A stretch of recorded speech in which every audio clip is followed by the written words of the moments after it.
आइए आज हम दो चर का रैखिक समीकरण निकाय में आलेखी विधि का अध्ययन करते हैं। किसी समीकरण निकाय को आलेखी विधि से हल करने के लिए सबसे पहले दिए गए समीकरण में चर x और y के हम मान प्राप्त करते हैं और प्राप्त मानों को सारणीबद्ध कर लिया जाता है। सारणीबद्ध मानों की सहायता से हम प्रत्येक समीकरण, जैसे यहाँ पर दो समीकरण हैं, दोनों समीकरण के लिए अलग अलग आलेख खींचते हैं। आइए आलेख खींचने की क्रियाविधि हम व्यवस्थित रूप से देखते हैं। आप पूरा ध्यान दे करके आप बैठिए, समझिए और मेरे साथ साथ आप बनाते जाइए। आपको इसके बाद आलेखी विधि में किसी भी प्रकार की क्या कह सकते हैं, अपने आप में कमजोरी का एहसास नहीं होगा। आप पूरी तरह बनाना सीख जाएंगे, अच्छे से समझ जाएंगे। आइए प्रारंभ करते हैं। सबसे पहले क्वेश्चन नंबर 1 देखते हैं। समीकरण निकाय x धन y बराबर 10, इसको समीकरण 1 नाम दे दिया हमने। समीकरण दूसरा है y बराबर 4 धन x, ये समीकरण 2 है। हम यहाँ पर प्रत्येक समीकरण निकाय के लिए हमें x और उसके संगत y के मान प्राप्त करने होंगे। आइए हम समीकरण 1 से शुरू करते हैं।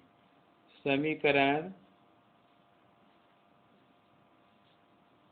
1 से, तो समीकरण 1 से एक बार लिख लीजिए समीकरण 1 को ऐसे।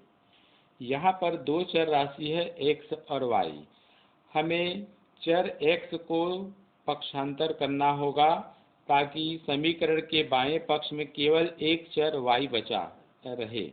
तो y बराबर 10 ऋण x, यहाँ ये पक्षांतर करने पर हो गया, पक्षांतर करने पर ऐसे। ये जो समीकरण आया है इसको हम नाम दे देंगे समीकरण नंबर 3 ऐसे। अब हम इस समीकरण 3 में x के मान क्रमशः पूर्णांक रखते जाते हैं, कोई भी पूर्णांक रख सकते हैं।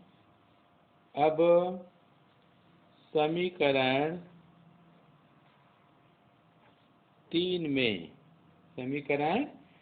में x बराबर 0, 1, 2 इस प्रकार अनंत पूर्णांक कोई भी हो सकता है, ऋणात्मक मान भी संभव है।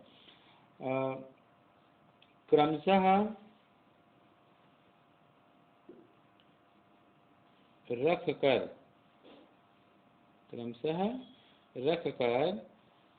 संगत y का मान प्राप्त करते हैं, y का मान प्राप्त करते हैं।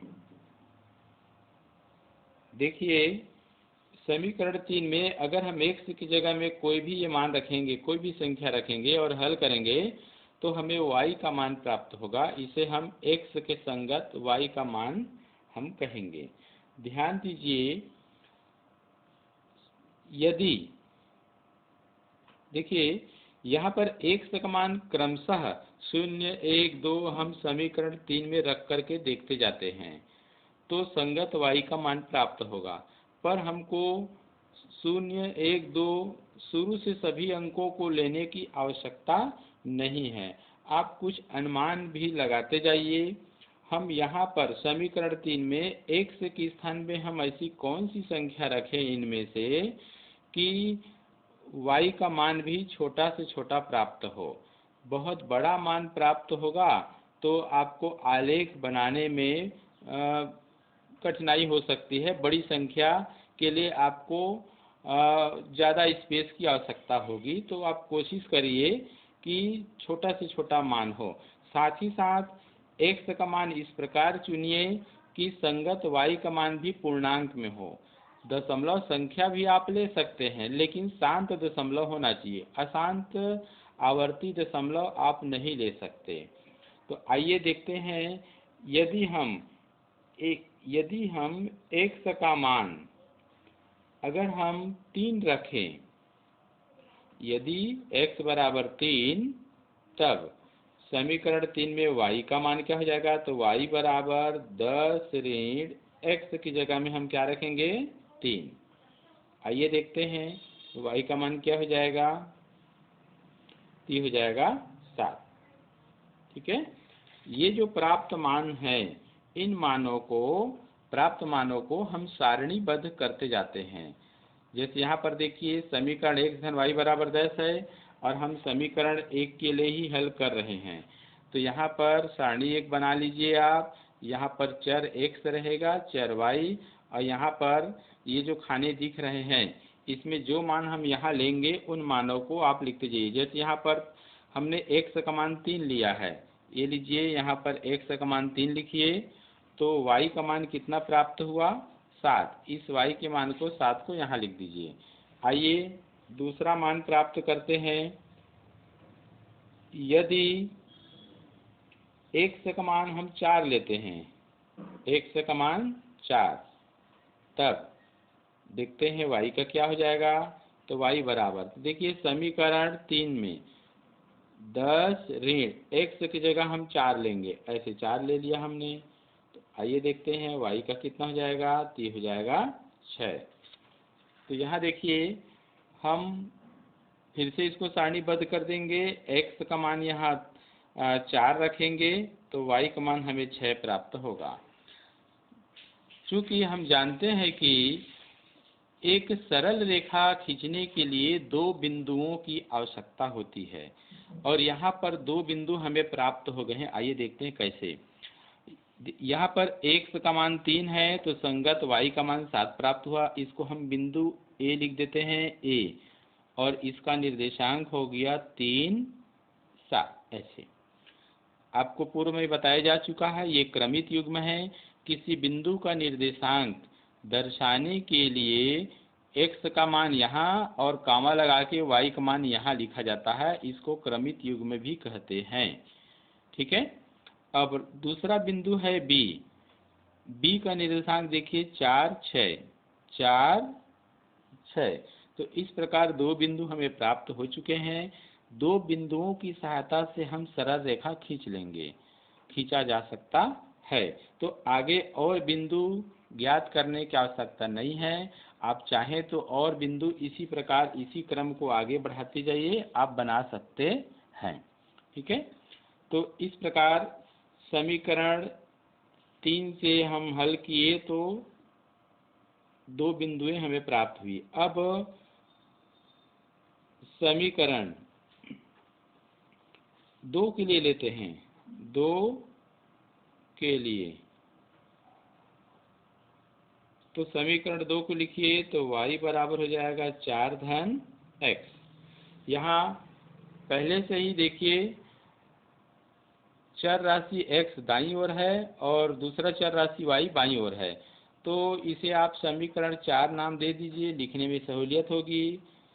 समीकरण 4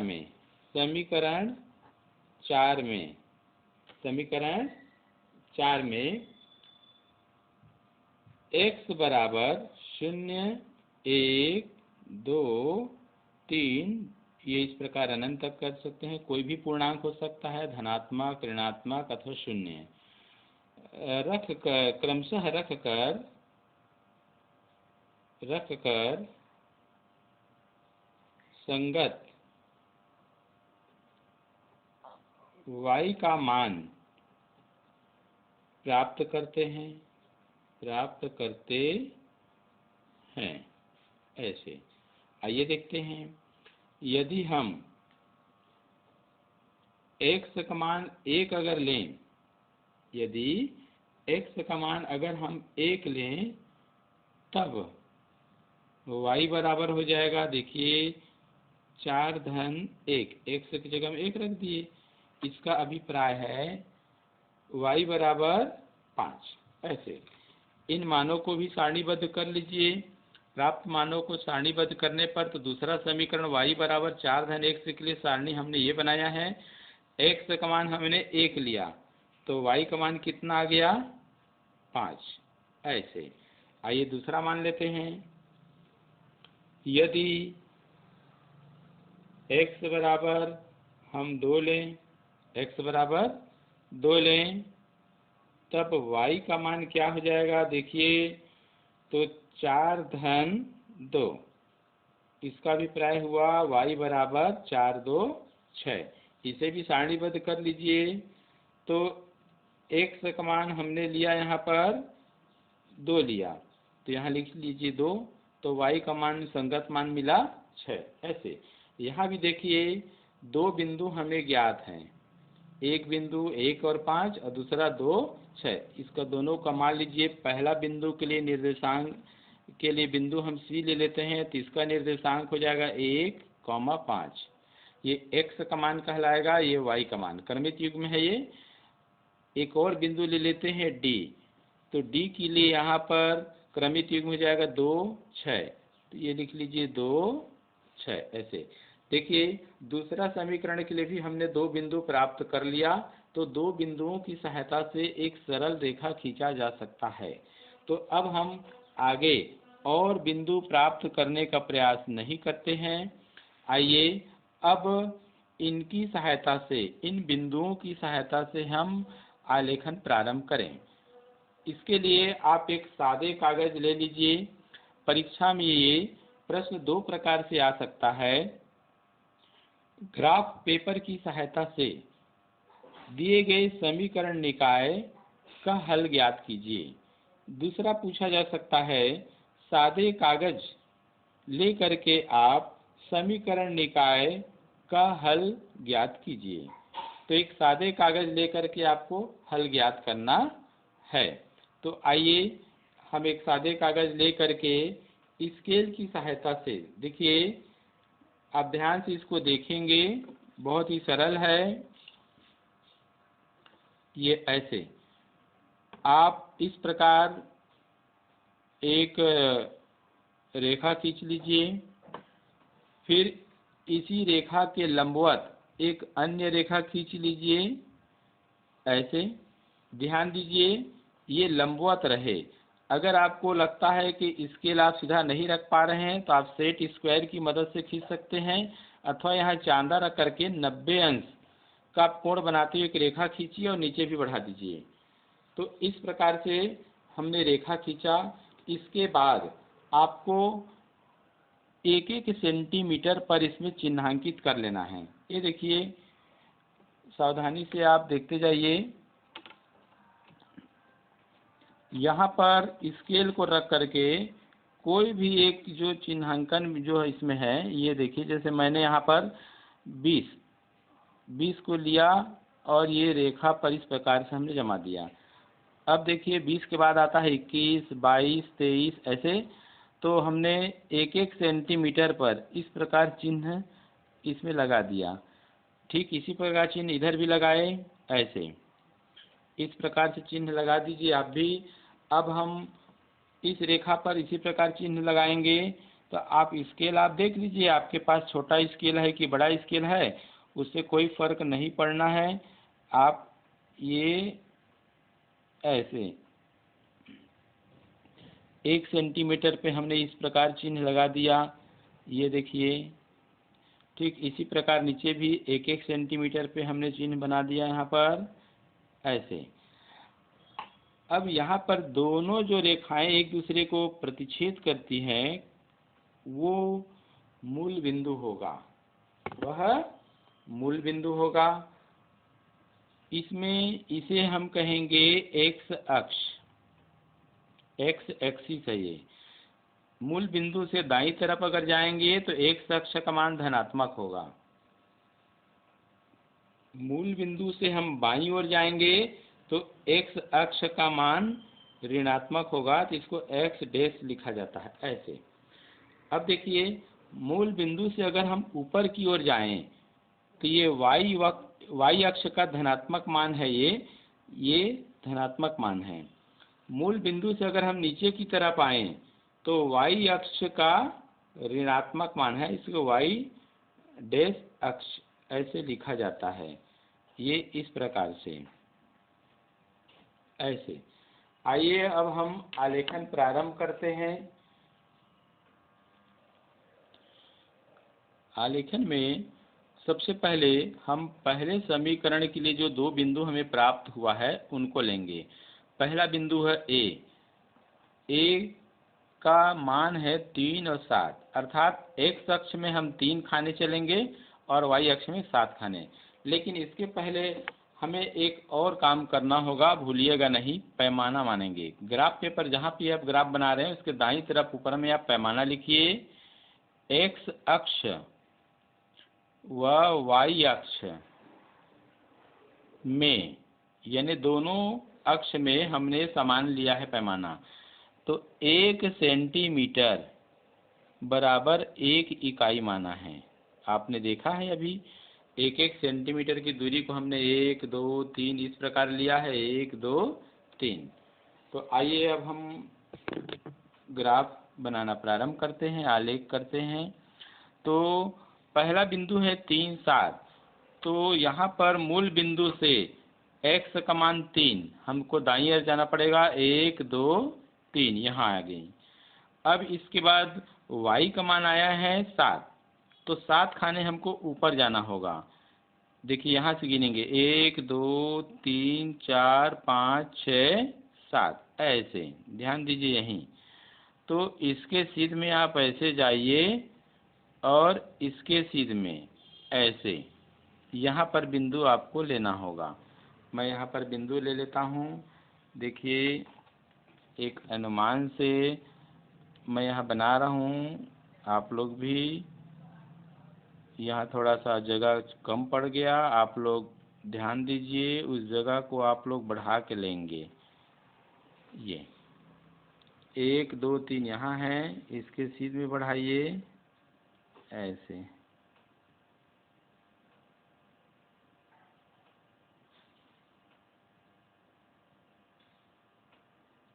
ये ऐसे,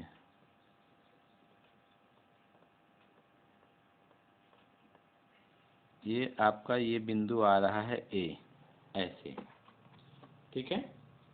ये बिंदु ए प्राप्त हुआ, इसको आप ऐसे गोला घेर लीजिए। इसके बाद आप दूसरा बिंदु प्राप्त करेंगे बी, 4 और 6। देखिए 4, 6 कहाँ पर आता है, यहाँ से आइए, 1, 2, 3, 4, 4 यहाँ गया और 6 खाने ऊपर। तो देखिए 6 खाने ये है, इसके सीध में आइए आप ऐसे, ये लगभग यहाँ आएगा क्योंकि इसके सीध में ये आ रहा है। तो देखिए आपको स्केल से इसको मिलान करना है, सीधा है कि नहीं है।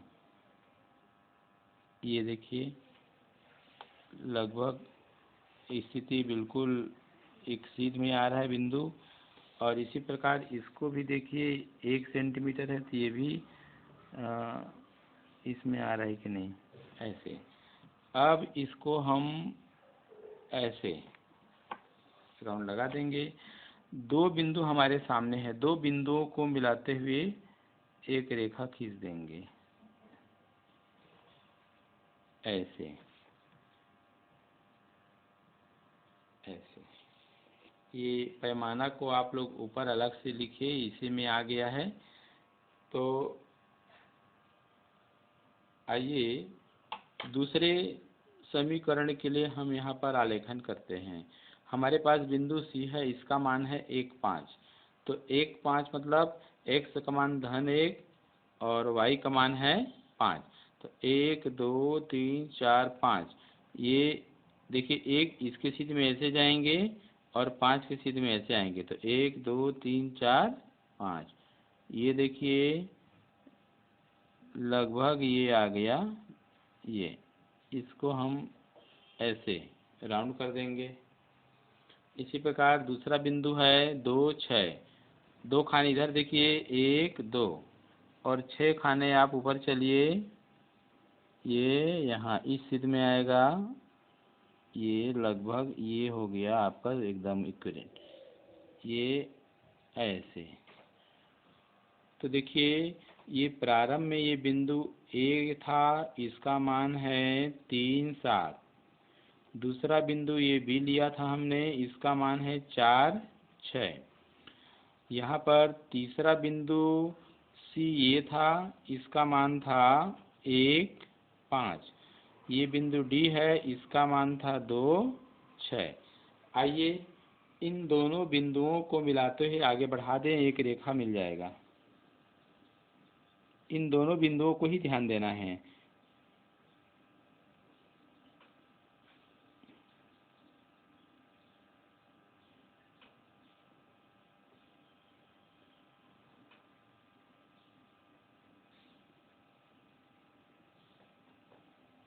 ये इस प्रकार से देखिए, पहला जो रेखा है आलेख और दूसरा जो आलेख है, दोनों एक बिंदु पर एक दूसरे को प्रतिच्छेद कर रहे हैं, ठीक है ना।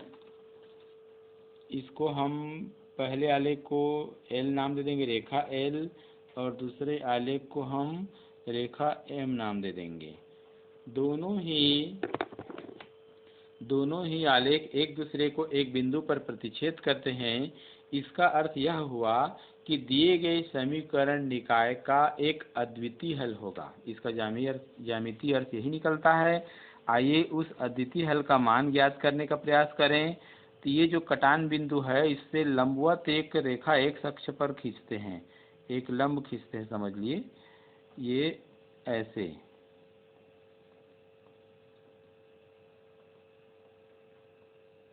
देखिए 1 2 3 ये तीसरे खाने पर मिल रहा है। इसी प्रकार y अक्ष पर इस बिंदु से एक लंब खींचेंगे, ये खींच लेते हैं ऐसे। तो देखिए 1 2 3 4 5 6 7, ये 7वें खाने से मिल रहा है। तो अब हमारा समीकरण हल, यहाँ पर समीकरण निकाय का हल प्राप्त हो चुका है। तो चूंकि दोनों समीकरण का आलेख एक बिंदु पर एक दूसरे को प्रतिच्छेद करते हैं,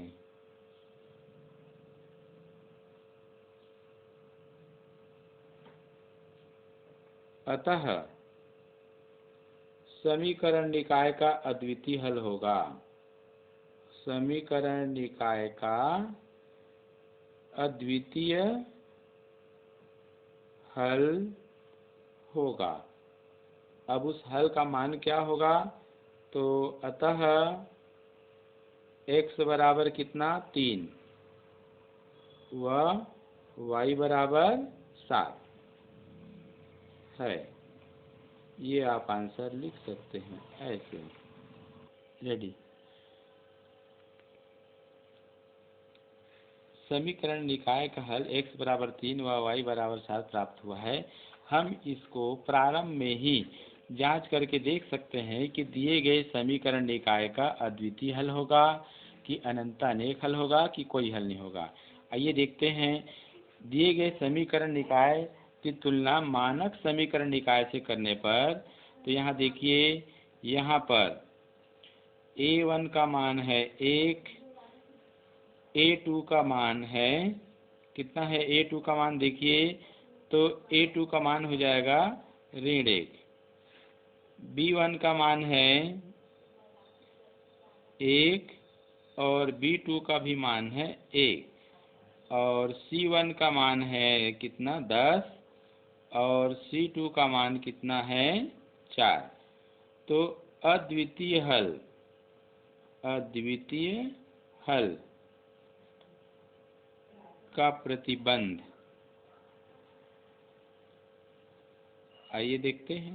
तो A1 बटा A2 बराबर नहीं है B1 बटा B2। मान रखिए 1 बटा ऋण 1 बराबर नहीं है 1 बटा 1। देख सकते हैं, इसको आप ऐसे लिख दीजिए, बराबर नहीं है 1 बटा 1। अर्थात दिए गए समीकरण निकाय के अद्वितीय हल होंगे, और वह अद्वितीय हल का मान है x बराबर 3 व y बराबर 7।